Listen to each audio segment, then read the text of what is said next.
Hey everyone, Sam here from Sugar Spun Run, and today I'm going to be showing you how to make M&M cookies. These cookies are a great way to use up leftover Halloween candy or Easter candy, but they are also great to eat any time of the year.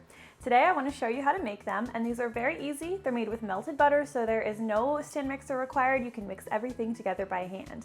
To get started, you are going to need 1 cup of unsalted butter, and you're going to want to melt that. Now, one thing to keep in mind with this melted butter is that you're going to want to let it cool for at least 10 minutes before we proceed with the recipe. Now, this is because once we add our sugars, what's going to happen if your butter is too hot is it's going to completely melt your sugars, and you're going to end up with a dough that's runny and it's going to be greasy, and when you go to bake your cookies, they're going to spread all over the pan. We do not want that, so we're going to let our butter cool, and I did already melt my butter earlier, so mine's a pretty good temperature.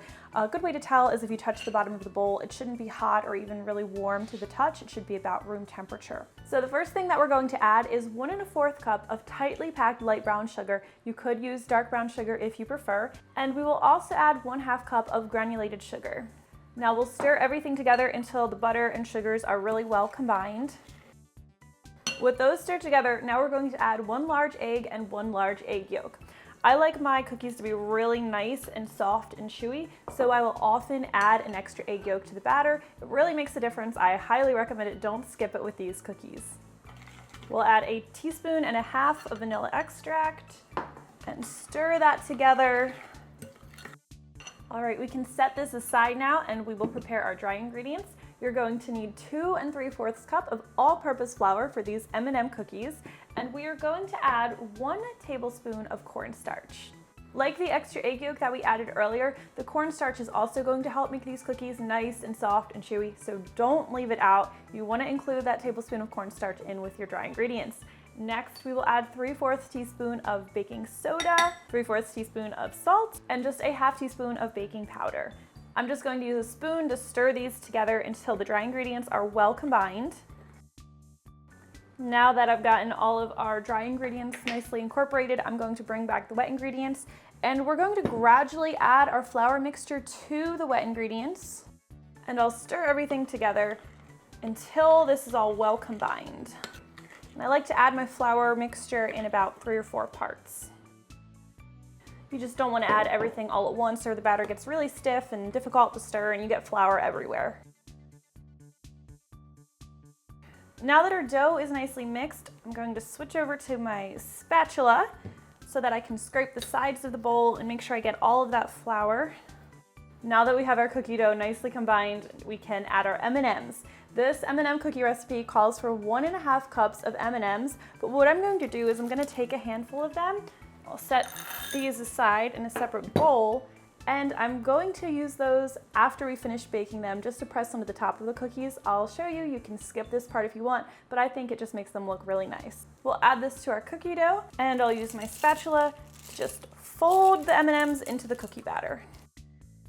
Now, our cookie dough is still pretty soft at this point, so we don't want to bake it right away. You're going to want to chill this in your refrigerator for at least 30 minutes. I actually prefer to chill mine for about an hour. You can chill it overnight if you want. Sometimes I'll make this the day before and then bake the cookies the next day. You are definitely going to want to cover your bowl with cling wrap though before you chill it. So we will set this in our fridge to chill.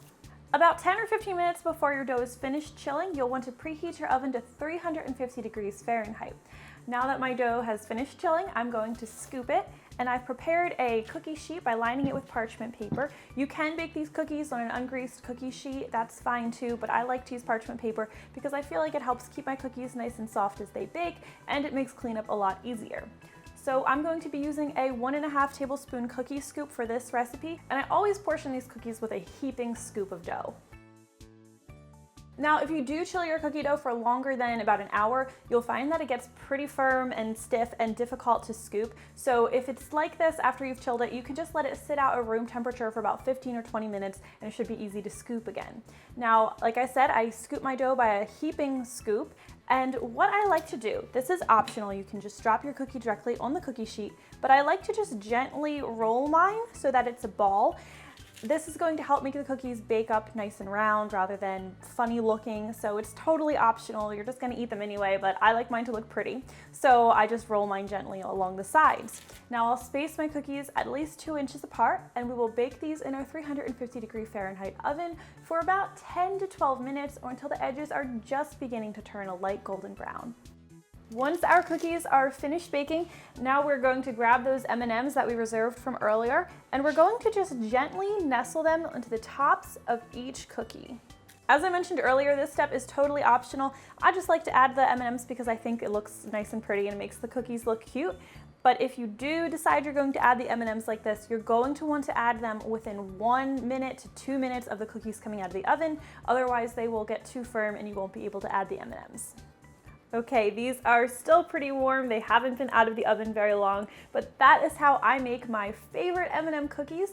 I hope you guys enjoyed watching this recipe, and I hope you'll try it out for yourself. If you do, please leave me a comment and let me know what you think. I always love hearing from you. Well, thank you so much for watching, and I'll see you next time.